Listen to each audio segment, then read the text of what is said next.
Welcome back to The Explainer. Today, we're diving straight into a really fascinating spiritual framework from Ryuho Okawa's work, The Origin of Love. We're going to be focusing specifically on Chapter 6, The Oneness of Buddha and Self. We'll be unpacking the actual mechanics of the soul, figuring out exactly where our daily thoughts are recorded, and tracing our ultimate journey toward universal oneness. So, if you've ever wondered how these massive, abstract spiritual ideas actually map onto our real, lived, everyday experiences, you are in the perfect place. So let's just kick things off with a foundational question straight from the text. How do we actually feel the divine? How do abstract spiritual concepts turn into real, deeply felt human emotions? Well, the source material gives us a pretty profound answer. It suggests that the divine isn't some distant, untouchable thing you only find by isolating yourself on a mountaintop. Actually, it argues that the exact moment you learn a divine truth and feel this profound, surging emotion deep in your heart, that right there is the moment you are truly feeling the Buddha or God. It's an internal spark, not an external search. Here's our roadmap for today's explainer. We're looking at feeling the divine truth, the true meaning of reflection, inside the thought belt, the soul's endless history, and finally, achieving divine oneness. All right, let's get into part one, feeling the divine truth and that initial spark of understanding. The book uses this absolutely brilliant metaphor to explain this. It says the soul is basically like a diamond. Now, a diamond's brilliance comes entirely from its perfectly cut, perfectly balanced facets, right? If a diamond is cracked or the cut is lopsided, it just can't reflect light. It casts shadows instead.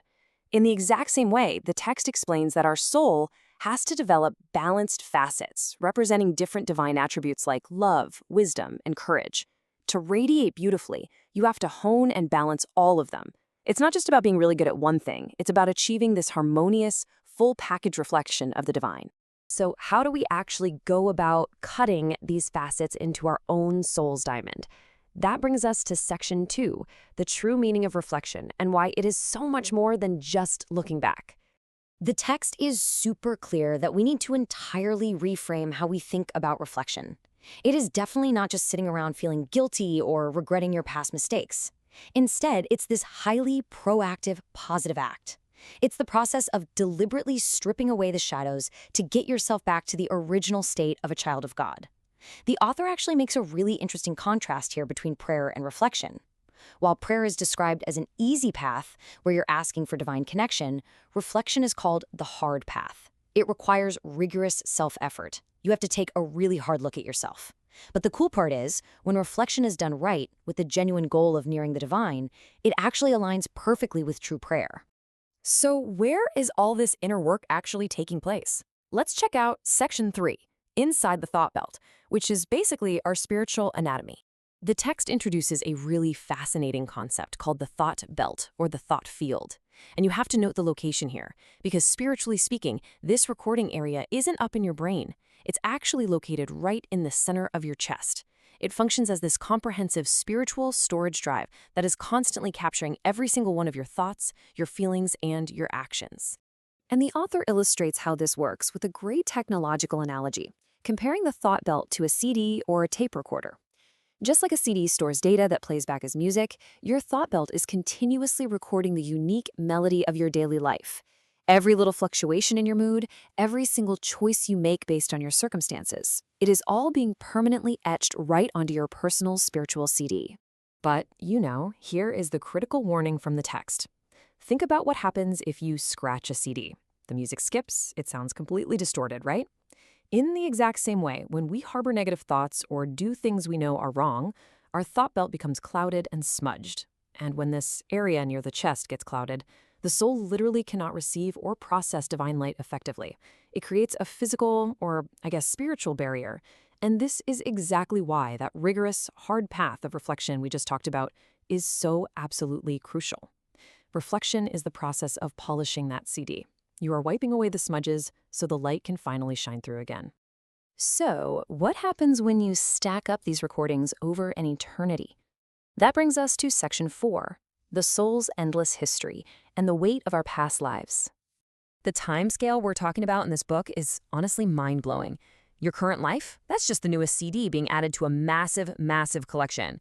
The author notes that when you access these deep spiritual records, past lives from roughly the last 10,000 to 20,000 years still retain their distinct individual personalities. Like they can still speak with a unique voice. But as you go back even further, beyond 20,000 years, the memories transition into something totally different. They stop speaking as individual personas and instead start functioning as scenes in this massive, unified library of memory. It is just a breathtaking way to visualize the deep, deep evolutionary history that your soul is carrying around.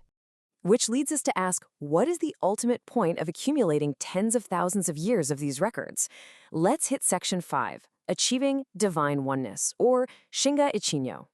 The text breaks this down through the concept of Shinga Ichinyo, which translates to the oneness of God and self, or specifically for this chapter, the oneness of Buddha and self. The author actually connects this modern spiritual teaching to ancient philosophies, comparing it directly to the concept of Brahma Atman from ancient India, which was taught way before the time of Buddha.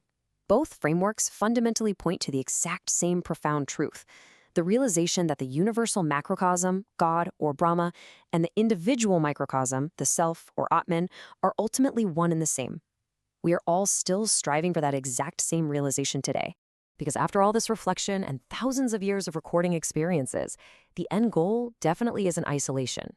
As the text states, the ultimate destination is the state where God, or Buddha, and self become completely one.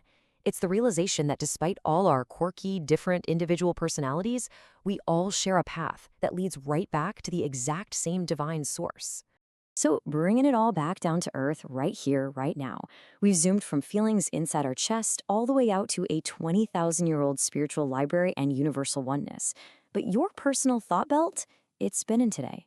If your soul is recording its unique melody across millennia, what song are you writing right now?